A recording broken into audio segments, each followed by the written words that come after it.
माननीय मुख्यमंत्री महोदय से विनम्र आग्रह निवेदन राज्य के नाम संबोधन हेतु।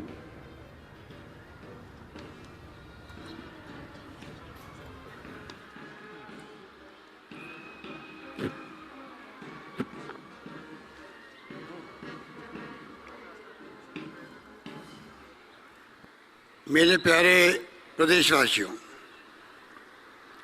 आज़ादी के 75 साल पूरे हुए और 76वां स्वतंत्रता दिवस मना रहे हैं हम लोग। ये अमृत महोत्सव के रूप में पूरे देश के अंदर जो उत्साह के साथ मनाया जा रहा है, उसके लिए मैं प्रदेशवासियों को बहुत बहुत बधाई देना चाहता हूँ। इस मौके पर मैं तमाम ज्ञात अज्ञात महापुरुषों को, स्वतंत्रता सेनानियों को और शहीदों को नमन करता हूँ। महात्मा गांधी के सानिध्य में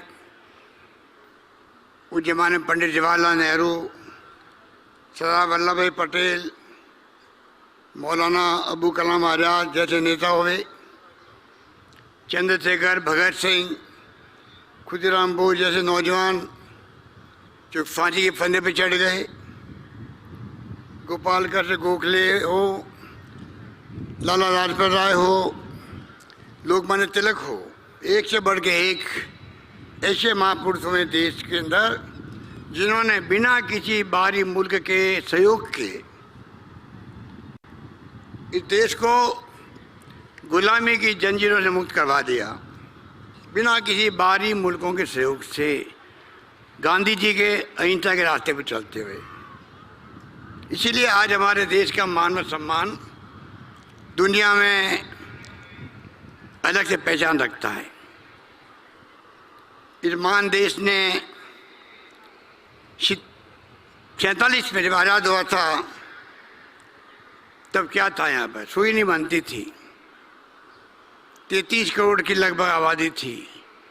आज 135 करोड़ की आबादी है। उसके बावजूद भी देश में जिस प्रकार से चहुमुखी विकास हुआ है, आधुनिक भारत बना है,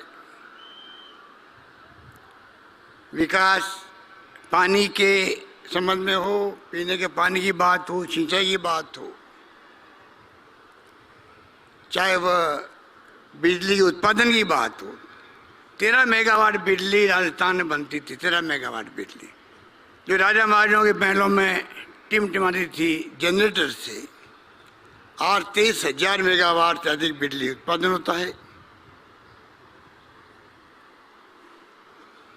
शिक्षा में कहाँ से हम कहाँ पहुँच गए। आज शिक्षा में राजस्थान अग्रणी राज्य के रूप में उभर के आ रहा है।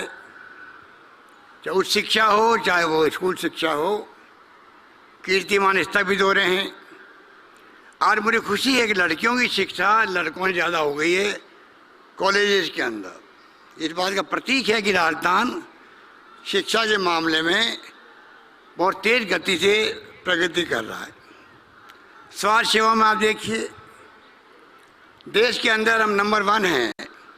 आज प्रधानमंत्री नरेंद्र मोदी जी को कहना पड़ा है लाल किले की प्राचीर से हम स्वास्थ्य सेवाओं का विस्तार करेंगे। मैं उम्मीद करता हूं कि जो मॉडल राजस्थान का अपनाया गया है चिरंजीवी योजना का, जिसमें आईपीडी ओपीडी तो फ्री है, प्राइवेट में भी और सरकारी अस्पताल के अंदर भी, CT scan free, MRI free, dialysis free, दवाएं free, kidney transplant free, liver transplant free, कोई ऑर्गन ट्रांसप्लांट फ्री। कहने का तात्पर्य तमाम तरह की इलाज जो है वो निःशुल्क देने वाला, यूनिवर्सल हेल्थ कवरेज देने वाला पूरे प्रदेशवासियों को, सभी वर्गों को, चाहे गरीब हो या अमीर हो, उन सबको 1,35,00,000 परिवारों को देने वाला राजस्थान पहला राज्य देश में बना है। मैं उम्मीद करता हूँ प्रधानमंत्री जी इस बात को समझेंगे और जो राजस्थान का मॉडल है वो सोशल सिक्योरिटी के आधार पर पूरे मुल्क में लागू करेंगे।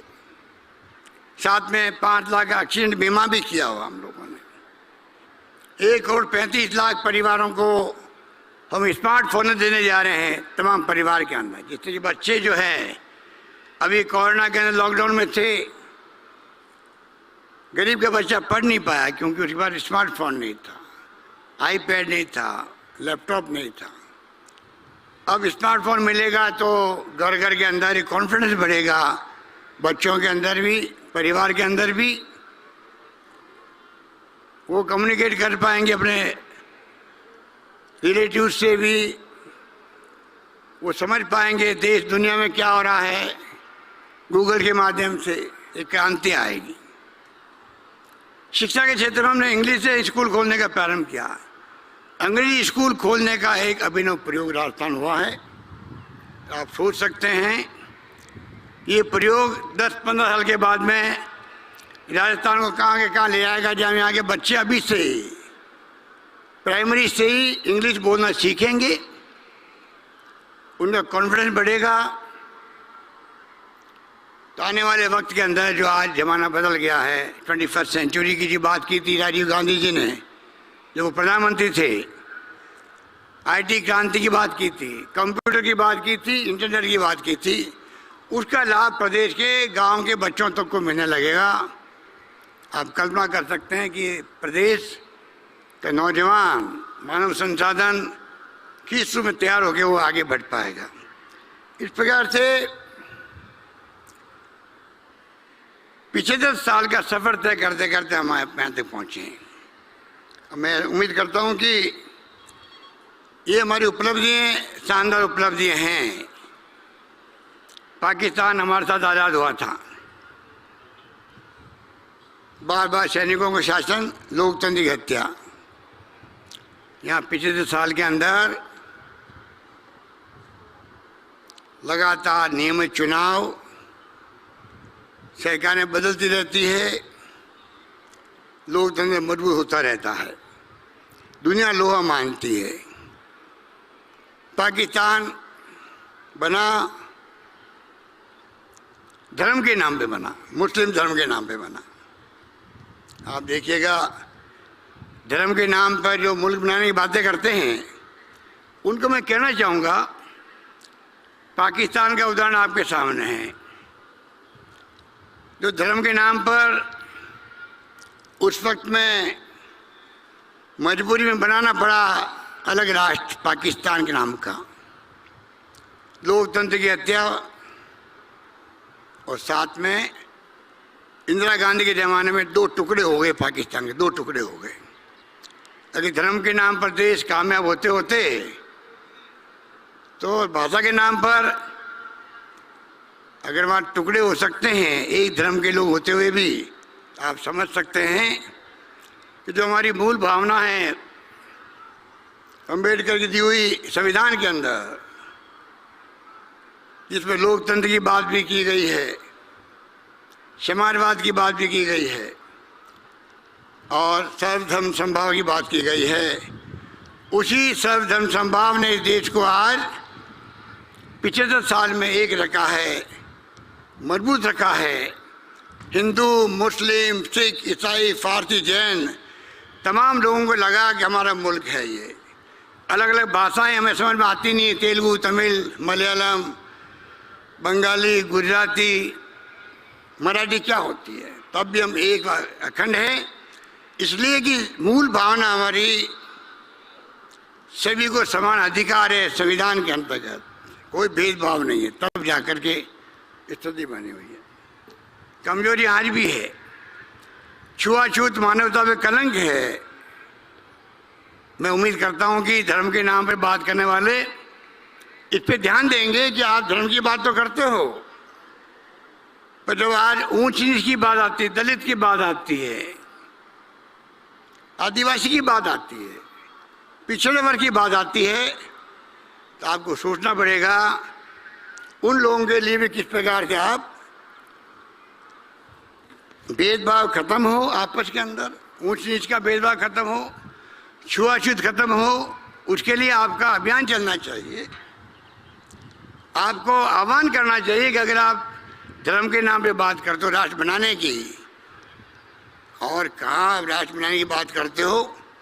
मानवता पे कलंक लगा हुआ है, उसको तो मिटाओ कम से कम। ये तमाम बातें हमें सोचनी पड़ेगी। मुझे खुशी है कि आज देश में आज़ादी के बाद में कश्मीर, गोवा, सिक्किम ये राज्य हमारे देश में आके जुड़ गए। एक भी यहाँ का कोई राज्य अलग नहीं हुआ देश से। इंदिरा गांधी ने जान दे दी अपनी, परंतु खालिस्तान नहीं बनने दिया। आप कल्पना कीजिए, प्रधानमंत्री पद पे रहते हुए हम तो उनके साथ मंत्री थे, वो जान चली गई उनकी। राजीव गांधी ने उपमहाद्वीप में शांति स्थापित करने का प्रयास किया, वो शहीद हो गए, प्रधानमंत्री बनने वाले थे। सरदार बेन सिंह जी पंजाब के मुख्यमंत्री थे, वे शहीद हो गए। नेस्तनाबूद कर दिया आतंकवाद को उन्होंने वहाँ पे। इस प्रकार से चाहे आज़ादी के पहले, आज़ादी के बाद में जो बलिदान, कुर्बानी, त्याग हुए हैं, फांसी के फंदे में चढ़े हमारे नौजवान, देश भूल नहीं सकता। इस मुबारक मौके पर हमेशा हम उनको याद करते हैं, ये मैं कह सकता हूँ। आज़ादी के बाद में कश्मीर, गोवा, सिक्किम ये हमसे अलग थे, वो मिले हमारे मुल्क के अंदर राज्य के रूप में, ये सब जानते हैं। कई मुल्क टुकड़े हो गए, रशिया जैसे मुल्क के टुकड़े हो गए, 16 टुकड़े हो गए। इंडोनेशिया के, चेकोस्लोवाकिया के, वियतनाम के तमाम देशों के टुकड़े हो गए। इतना बड़ा मुल्क हमारा हिंदुस्तान, ये कोई कम बात नहीं है। वहाँ लोकतंत्र मजबूत बने, कायम रहे, एकजुट रहे, देश एक अखंड रहे, ये हमारे नेताओं की कुर्बानी का परिणाम है। इन बातों को भी सोचना पड़ेगा। लंबा सफ़र तय करते करते जो सफ़र में यात्री हैं,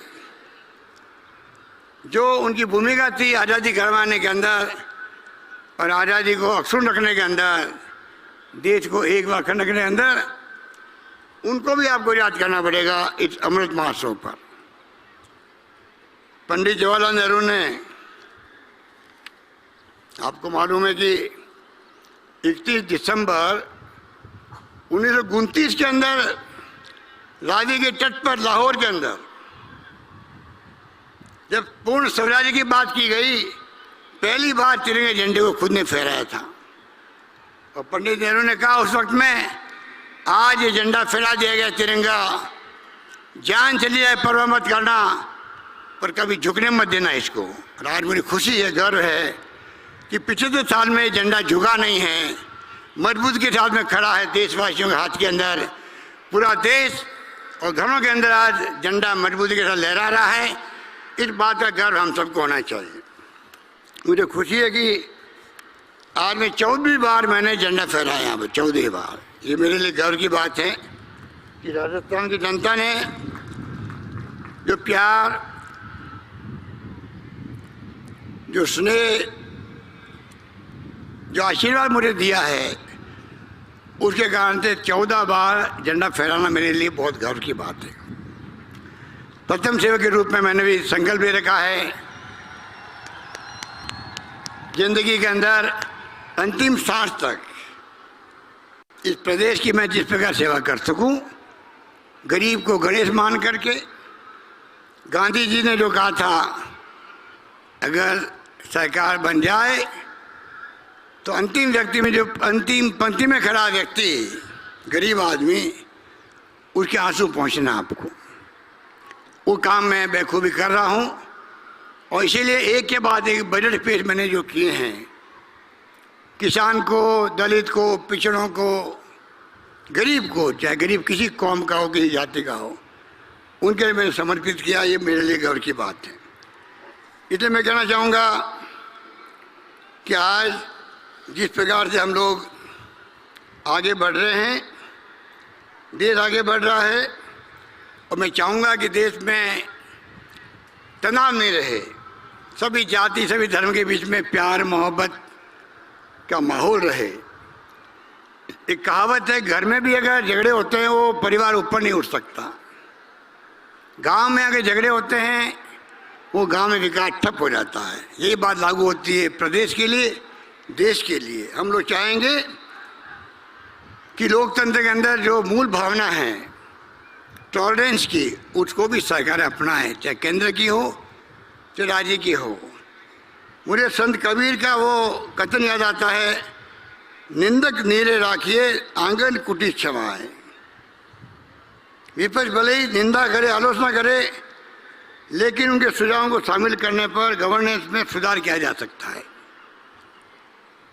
विपक्ष को दुश्मन मान लेना लोकतांत्रिक परंपरा नहीं रही है।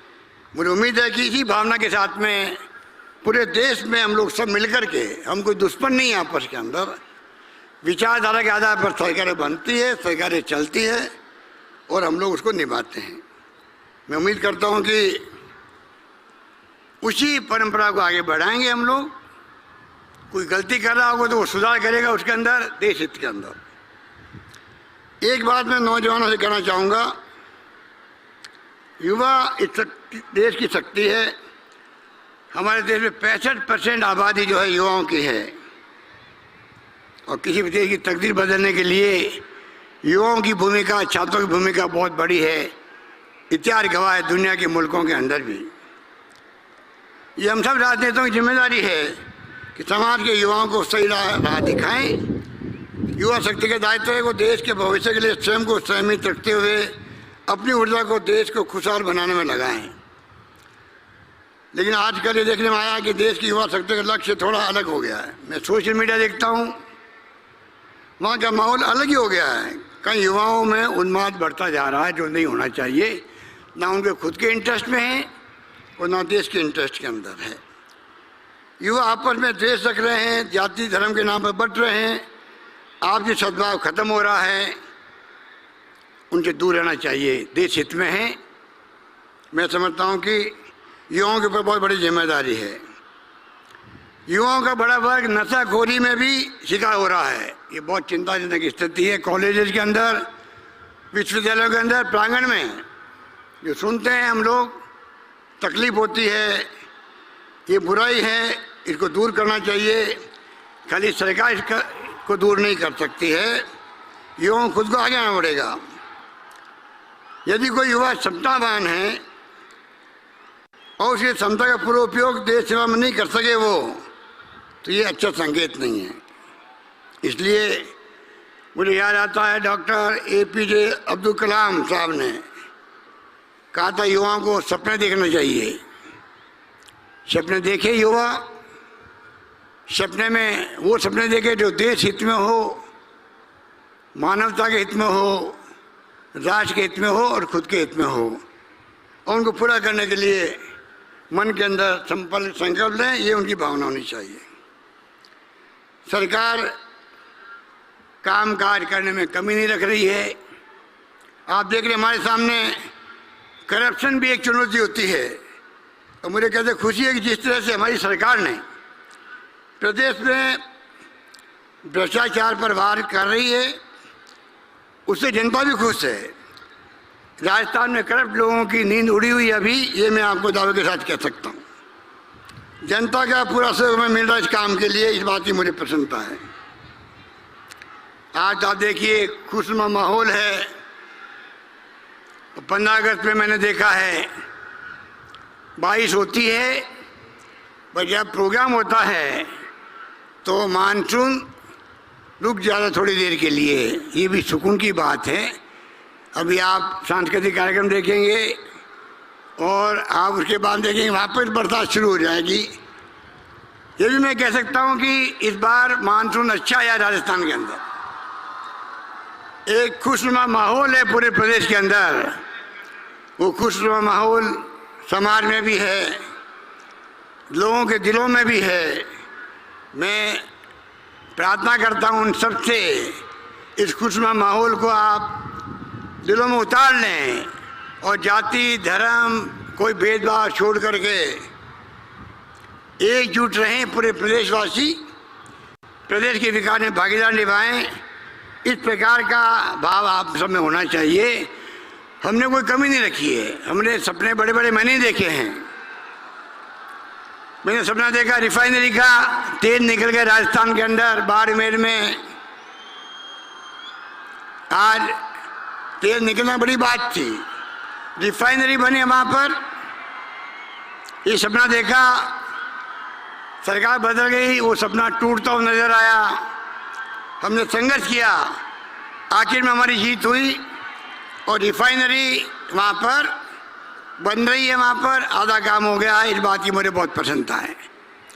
ये भी एक सपना ERCP कैनाल का 13 जिलों में, जिसमें जयपुर भी आता है, जिसमें दौसा भी आता है, माधोपुर भी आता है, करौली भी आता है, धौलपुर भी आता है, भरतपुर भी आता है, अलवर भी आता है, अजमेर भी आता है, टोंक भी आता है, बूंदी भी आता है, झालावाड़ भी आता है, बारा भी आता है, कोटा भी आता है।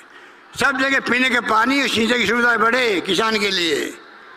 भारत सरकार से हम संपर्क में हैं, हम चाहते हैं इसको राष्ट्रीय परियोजना घोषित करें। जैसे प्रधानमंत्री जी ने कहा था जयपुर में अजमेर के अंदर चुनाव के पहले वादा पूरा करे, ये हमने उनसे आग्रह किया है। मुझे उम्मीद है कभी न कभी वो वादा पूरा करेंगे और ये राष्ट्रीय परियोजना घोषित होगी समय पर। 13 जिलों को बहुत बड़ा लाभ मिलेगा, किसानों को भी और जनता को भी, ये मैं विश्वास करके चलता हूँ। हमने सरकार बनते ही MSME का एक्ट बनाया, जिससे कि छोटे छोटे हमारे उद्यमी इंडस्ट्री लगा सके। मुझे खुशी है कि MSME एक्ट बनाया गया, उसमें 3 साल से कोई परमिशन की जरूरत नहीं है। मुझे उम्मीद है कि 13,000 नौजवानों ने, उद्यमियों ने अपना पंजीकृत करवा लिया है। राजस्थान इन्वेस्टमेंट प्रमोशन स्कीम और कस्टमाइज पैकेज के माध्यम से काफ़ी लोग राजस्थान की तरफ झुकाव रखते हैं। अभी तक आपको हमें खुशी होगी, जो अक्टूबर में हम चाहते हैं इन्वेस्ट राजस्थान कॉन्फ्रेंस करना, 10 लाख करोड़ के इन्वेस्टमेंट के MOU हो चुके हैं और 1 लाख करोड़ के जल्दी होने वाले हैं। हर ब्लॉक के अंदर आपको खुशी होगी सबको सुनकर के, प्रदेशवासियों को, राजस्थान के हर ब्लॉक के अंदर रिको की तरफ से औद्योगिक क्षेत्र बनने जा रहा है। कुछ जगह बनने लग गए हैं। आप कल्पना कीजिए, हर ब्लॉक में जब रिको की तरफ से इन्वेस्टमेंट क्षेत्र बनेगा तो वहाँ के युवाओं को लाभ मिलेगा, अवसर मिलेगा छोटे बड़े उद्योग धंधे लगाने के अंदर भी। इस प्रकार की सोच के साथ में हम चाहते हैं कि हम आगे बढ़ें, जिससे कि रोजगार मिले। सरकारी नौकरियों में कमी नहीं रख रहे हम लोग। 1,26,000 नौकरियाँ लग चुकी है, 1,20,000 के लगभग प्रक्रिया चल रही है, इंटरव्यू हो रहे हैं और 1 लाख की मैंने घोषणा कर रखी है। लगभग 3 लाख से अधिक नौकरियाँ एक साल 5 साल में लगना, ये भी एक इतिहास बनेगा राजस्थान के अंदर। ये मैं निवेदन करना चाहता हूँ आपको मालूम है कि इस बार हमने कृषि का अलग बजट पेश किया है। पूरे देश के अंदर ये घोषणा करने वाला पहला राजस्थान राज्य है जहाँ मैंने कहा था अगला बजट 22-23 का कृषि का अलग आएगा। अलग बजट पेश किया गया, हमने डबल प्रोविजन कर दिया बजट में उसका पिछले वर्ष से। और जो छूट दी गई किसानों को, कंज्यूमर्स को 50 यूनिट तक फ्री की गई है बिजली, सब मिला के 45 लाख ऐसे कनेक्शन है, उपभोक्ता है जिनका बिजली का बिल शून्य हो गया है। आप सोच सकते हो वो जो किसान है, गरीब है, कोरोना की मार झेल चुका है, उनको कितनी खुशी हुई होगी उसकी आप कल्पना कर सकते हो। कोरोना की बात आज मैं कह सकता हूँ आपको, मैं प्रदेशवासियों को बार बार मुबारकबाद देता हूँ। कोरोना विश्वव्यापी महामारी, लोग चिंतित हो गए थे कि जान बचेगी किसी नहीं बचेगी, किसी को नहीं मालूम। उस वक्त में हमने कहा कोई भूखा नहीं सोएगा राजस्थान के अंदर। दवाएं फ्री करी, इलाज फ्री किया राजस्थान के अंदर, ऑक्सीजन की व्यवस्था करी। पूरे देश में कितने लोग मरे ऑक्सीजन की कमी से, तो राजस्थान में हमने ऑक्सीजन की कमी से किसी को नहीं मरने दिया। शानदार प्रबंधन रहा, पूरे देश में नहीं दुनिया के अंदर भीलवाड़ा मॉडल का नाम हो गया। ये तमाम प्रदेशवासियों का आशीर्वाद से, धर्मगुरुओं का आशीर्वाद से, एक्टिविस्ट थे या NGO थे, ये राजनीतिक पार्टी कार्यकर्ता थे। हमने कोई राजनीति नहीं करी, तमाम पॉलिटिकल पार्टियों को बुलाया, बातचीत करी, सबको साथ लिया, हम लोग कामयाब रहे। अब भी गायों का जो बीमारी आई हुई है, लगे हुए हम लोग गाय माता का जो महामारी फैली है रोकने के लिए। कल भी मीटिंग की थी, आज भी 2 बजे मीटिंग फिर कर रहे हैं हम लोग। पूरे प्रदेश के वार्ड पंचों को जोड़ रहे हैं हम लोग, सरपंच को जोड़ रहे हैं हम लोग, पार्षदों को जोड़ रहे हैं। प्रयास करेंगे किस प्रकार से लंपी स्किन डिजीज जो है वो खतरनाक डिजीज है, आगे फैले नहीं और गौ माता बच जाए, ये हमारा प्रयास है। इसलिए मैं कहना चाहूँगा किसानों को हम लोग ब्याज रहित 20,20,000 करोड़ का हम लोग लोन देते हैं, कमी नहीं आएगी। 1,000 रुपये प्रति किसान दे रहे हैं हम लोग, उसका बड़ा लाभ मिला है। और तो और 22/2/22 को बजट पेश किया मैं 23 फरवरी को, और एक दिन पहले तक के जो अप्लाई किए हुए थे किसान कनेक्शन के लिए कुओं के लिए 3 लाख से अधिक, उन तमाम लोगों 3,34,000 वो बिजली कनेक्शन देने का हमने असेंबली में घोषणा की थी। वो काम चालू है, मैं उम्मीद करता हूँ कि वो भी काम हम लोग पूरा करके दिखाएंगे। इंफ्रास्ट्रक्चर मजबूत कर रहे हैं राजस्थान के अंदर हेल्थ का। चिरंजीवी योजना के अलावा भी 30 जिलों में 33 में 30 जिलों में मेडिकल कॉलेज खोले राजस्थान के अंदर। PSC CSC सब सेंटर का जाल बिछा दिया है। इस प्रकार से पूरे प्रदेश के अंदर चाहे सड़कों की बात हो, जाल बिछा रहे हैं 20,000 करोड़ रुपये खर्च करके। नेशनल हाईवे के अलावा स्टेट हाईवेज हो, डिस्ट्रिक्ट मेजर रोड हो, गांव की रोड हो, रिपेयर का काम वो सब हो रहा है। इस प्रकार से मैं समझता हूँ कि मैंने कहा वो कॉलेज खोली हमने 75 साल में 240 कॉलेज खोली थी, और हमने 3 साल में 210 कॉलेज खोल दी है। उसमें 94 कॉलेज तो लड़कियों की खोल दी है, और ये कह दिया है जहाँ 500 गर्ल्स मिलेगी स्कूल में वहाँ कॉलेज खोल दी जाएगी। इस प्रकार से हमने इस काम को भी हाथ में लिया है। बाकी आप समझ सकते हैं कि शिक्षा में, स्वास्थ्य में, सामाजिक सुरक्षा में मुख्य ध्येय लेके चल रहे हम लोग। उम्मीद करते हैं कि राजस्थान अब वो राजस्थान नहीं रहा पहले वाला, जो खाली आकाश होकर पढ़ते रहते थे। जब से यूपीए गवर्नमेंट ने, मनमोहन सिंह जी ने और सोनिया गांधी जी ने जब से नरेगा लागू किया है देश के अंदर कानून बना करके, RTE राइट टू एजुकेशन, गरीबों के लिए फ्री एजुकेशन प्राइवेट स्कूल के अंदर लागू की है, उसके बाद में आप देख रहे हैं तस्वीर बदल रही है। अब तो राजस्थान में एम्स भी आ गया, IIT, IIM, IIIT, MNIT, Ayurveda university, law university, क्या नहीं यहाँ पर सभी तरह से मैं समझता हूँ कि हम लोग आज, जैसे मैंने कहा अंग्रेजी स्कूल खोले 10,000 टीचर्स भर्ती करें अंग्रेजी के। इस प्रकार से हर क्षेत्र में हम चाहते हैं कि राजस्थान आगे बढ़े, उसी रूप में सब फैसले किए जा रहे हैं। या पैसा ने गाँव के संग, पैसा शहरों के संग अभियान चल रहा है। 22 विभाग के काम उसमें हो रहे हैं, और मुझे खुशी है कि 18 लाख प्रकरण निपट चुके हैं। शहरों के अंदर 50 लाख से अधिक प्रकरणों का निस्तारण हुआ है, पैसा ने गाँव के संग के अंदर भी। इस प्रकार से निश्चित जनों को, बुजुर्गों को आपको खुशी होगी, राशन की होम डिलीवरी की जाएगी सरकार की तरफ से। बुजुर्गों को राशन की दुकान में जाकर खड़ा नहीं होना पड़े, ये व्यवस्था भी हम लोग करने जा रहे हैं जल्दी ही। इस प्रकार से 80,000 ई मित्र बन गए राजस्थान में। 100 से अधिक सरकारी सुविधाएं वहाँ पर मिल रही है ऑनलाइन। और जयपुर जोधपुर में पायलट बेसिस पर ई मित्र एट होम, घर बैठे हुए आप तमाम 100 तरह की सुविधाएं ले सकते हैं अपने कंप्यूटर में। ये काम भी हम लोगों ने हाथ में लिया, वो आगे बढ़ा है, काम कर रहे हैं। सामाजिक सुरक्षा मेरा मुख्य ध्येय है। आज विकसित राज्य दुनिया के हैं, वहाँ गरीबों को, बुजुर्गों को, सबको वीकली पैसा मिलता है। जिंदगी जिंदा रहने का हक सबको है, और सरकार का कर्तव्य है कि वो उनके लिए सब कुछ लोक कल्याणकारी योजना लागू करे। अभी थोड़े दिन से चल पड़ा रेवड़ी कल्चर, मैं उसको रेवड़ी कल्चर नहीं मानता हूँ। ये तमाम लोक कल्याणकारी योजनाएं जो गरीबों के लिए है, बुजुर्गों के लिए है, विधवाओं के लिए है, निश्चितजनों के लिए है। आज आपको जाने खुशी होगी, राजस्थान में लगभग 1 करोड़ लोगों को हम पेंशन दे रहे हैं, जो हिंदुस्तान में कहीं पे भी नहीं है। पेंशन यह मिल रही है सामाजिक सुरक्षा के दृष्टिकोण से। चिरंजीवी योजना का मैंने आपको बताया, RTE लागू है, नेशनल फूड सिक्योरिटी एक्ट में 2 रुपये किलो गेहूँ, 3 रुपये किलो चावल, वो भी हमने 1 रुपये किलो कर दिया।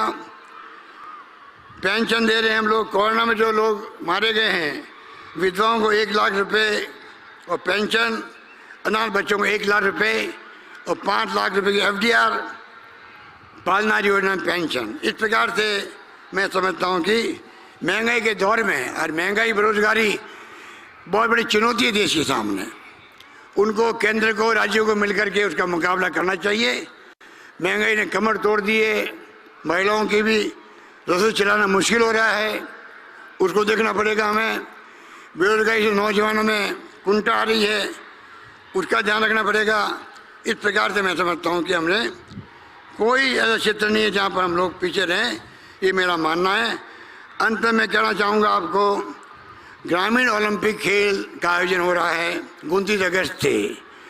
देश में पहला राज्य राजस्थान होगा जहाँ करीब 30 लाख लोगों ने अपना रजिस्ट्रेशन करवा दिया है राजस्थान के अंदर।